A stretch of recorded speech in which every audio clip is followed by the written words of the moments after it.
नमस्ते, प्रणाम। मैं रीता मौर्य। मैं अपने YouTube चैनल में आप सभी लोगों का स्वागत करती हूँ। दोस्तों, आज मैं आप लोगों को एक सामाजिक गीत सुनाने जा रही हूँ। आप लोगों को कैसा लगा हमें कमेंट में करके बताएं। आप लोगों से रिक्वेस्ट है कि हमारे चैनल को अधिक से अधिक सब्सक्राइब करें, हमारे वीडियो को शेयर करें। और मेरा गाना है दोस्तों कि आज एक माँ है जो अपने बेटी को क्या समझा रही है। जैसे है कि उसकी बेटी एक गाँव के स्कूल से पढ़ाई पूरी करके आज एक बड़े स्कूल की तरफ अपना कदम बढ़ा रही है, तो उसकी माँ है उसको क्या करके समझाती है, इस जमाने के बारे में उसे क्या बताती है।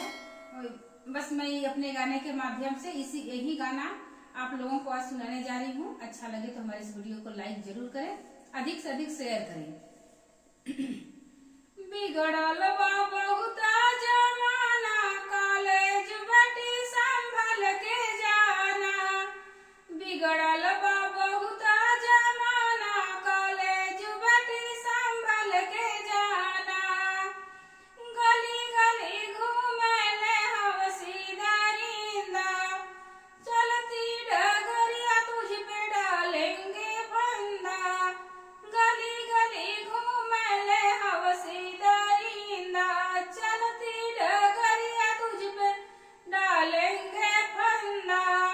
उनकी तरफ ध्यान ना लगाना, कॉलेज बेटी संभल के जाना। उनकी तरफ ध्यान ना लगाना, कॉलेज बेटी संभल के जाना।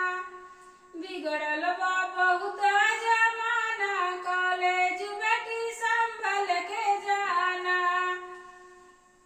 माता पिता ने तुझे जन्म दिया है, अपना तो सब कुछ न्यौछावर किया है।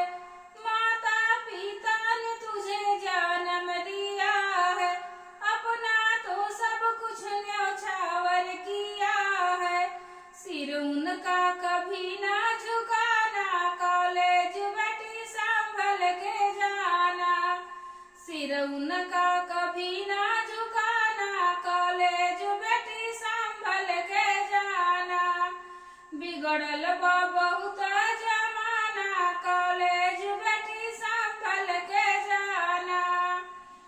मम्मी की जान है तू, पापा की शान है। मम्मी की जान है तू, पापा की शान है। शादी का तेरे लिए दिल में अरमान है। शादी का तेरे लिए दिल में अरमान है। दिल उनका कभी ना दुखाना, कॉलेज बेटी संभल के जाना। दिल उनका कभी ना दुखाना, कॉलेज बेटी संभल के जाना। बिगड़ल बा बहुत जमाना, कॉलेज बेटी संभल के जाना। बिगड़ल बा बहुत जमाना, कॉलेज बेटी संभल के जाना। दोस्तों, मेरा गाना आपको कैसा लगा हमें कमेंट में जरूर बताएं।